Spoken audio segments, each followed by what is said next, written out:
Oi, tudo bem? Eu vou fazer um vídeo hoje rapidinho falando sobre a história da cidadania, já que a cidadania é muito longa, né? Não dá para falar rápido, tá? Mas antes eu vou fazer uma correçãozinha.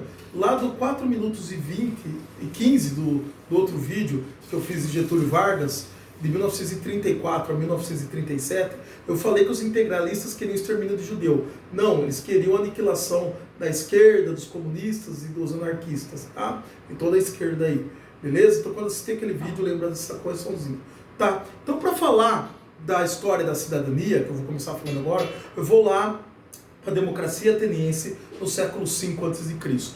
Que quem eram os cidadãos naquele período? Somente homens, filhos de pais atenienses, adultos e livres, tá? Mulheres, escravos, estrangeiros não participavam. Estima-se que somente 10% da população podia exercer a cidadania, que significa ocupar cargo público e tomar decisões públicas, tá bom? Somente esses, naquele período, poderiam ser cidadãos. Então, uma parcela muito pequena, um privilégio para poucos. Já na Roma Antiga, nós tínhamos dois grupos de homens livres, patrícios e plebeus. Os patrícios, no começo da República, sempre tiveram muitos privilégios, somente eles podiam ser senadores, magistrados, questores, ou seja, ocupar cargos públicos.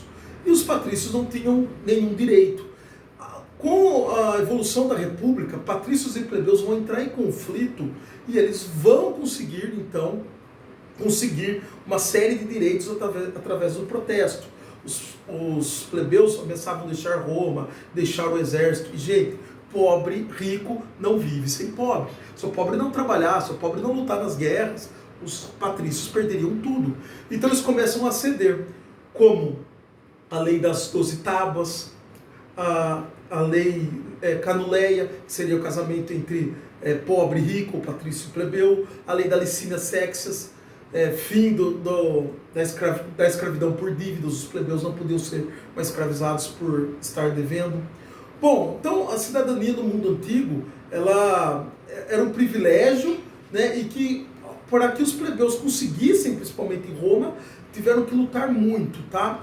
Durante a Idade Média a gente fala em súditos, e aí a gente não vai entrar muito nesse caso. A cidadania, o termo da cidadania, a gente volta com força realmente, apesar dele nunca ter deixado de existir no Renascimento, nas cidades italianas e tal, mas ele volta com força com a Revolução Francesa, tá bom? Principalmente com aquela carta do direito do homem e do cidadão, onde falava quais são os direitos que o homem tem, né? E o homem pode participar da construção do seu país. Isso é muito legal, tá bom? Que vai ser, de certa forma, a cidadania para nós hoje, tá? Aqui no Brasil, no período colonial, nós não tínhamos cidadania, eram todos súditos, né? E até no Império éramos súditos, não éramos cidadãos. Então, o que acontece, gente? Quem ocupava as câmaras municipais, as prefeituras, cuidava das vilas, tal, aí vamos dizer assim, eram os portugueses, que eram homens brancos, com mais de 25 anos, não miscigenado, que professavam a fé católica. Tá bom? Quem que eram esses? Filhos de senhores de terra. Então, às vezes o pai tinha dois filhos, um filho ia ser o proprietário de terra, o outro ia ser o vereador local. Então essa cidadania, ou seja, o acesso à política não existia, porque filho de índio não podia, filho de negro não podia, filho de branco com índio não podia, nem filho de branco com negro podia. Tá bom? Quando a Constituição quando vai chegar a cidadania para nós? Vamos usar o termo cidadão. Com a Constituição de 1891, a segunda Constituição, tá bom? Após a proclamação da República. E só para falar um pouquinho, uma nota de rodapé, a República foi proclamada 100 anos depois da Revolução Francesa. Então olha só que legal, a influência da Revolução Francesa, também da Revolução Americana, sobre o espírito republicano brasileiro aqui, tá? Só que quem podia votar e exercer esse poder político, realmente, quem era cidadão na República, né? Quem com esse sentido de ter direitos e deveres, né? Principalmente direito de exercer cargo político, eram somente homens. Mulheres, mendigos e analfabetos não poderiam. Então, e analfabeto naquela época, gente, era a grande maioria da população, era 90%.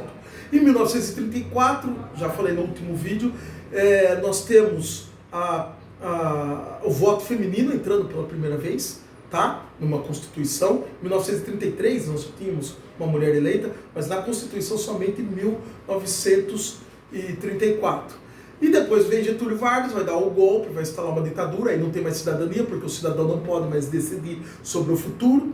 Vem o período da experiência democrática, 1946, 1964. Vem uma nova ditadura, e aí nós só vamos chegar mesmo no consenso de que cidadãos têm direitos e deveres, e mais do que isso, o Estado deve fornecer ferramentas, que isso que difere também, né, o momento histórico que nós vivemos agora, em 1988. Porque nessa Constituição de 1988, Constituição Cidadã, falada por Ulisses Guimarães, tá bom? Ela dizia que o quê? Que somente que todo mundo tinha o direito político, tá?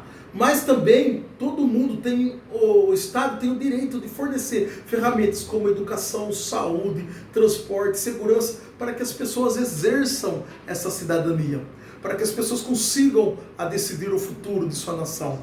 Por isso que ela é chamada de uma Constituição cidadã, gente, para que na democracia realmente nós tenhamos um grupo de pessoas que mais do que vão viver, vão decidir e vão conseguir lutar por aquilo que acreditam, tá bom? Então era só isso que eu queria falar. Ser cidadão por muito momento lá na antiguidade foi um privilégio de poucos, e chegando hoje que ela alcança todo mundo, e a gente deve lutar pela cidadania, né?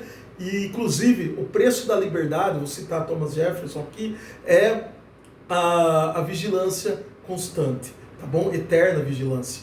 Então, quando a gente chega nessa Constituição de 1988, ser cidadão é participar da construção do novo Brasil. Beleza? É só isso que eu tenho para falar. Tchau, tchau.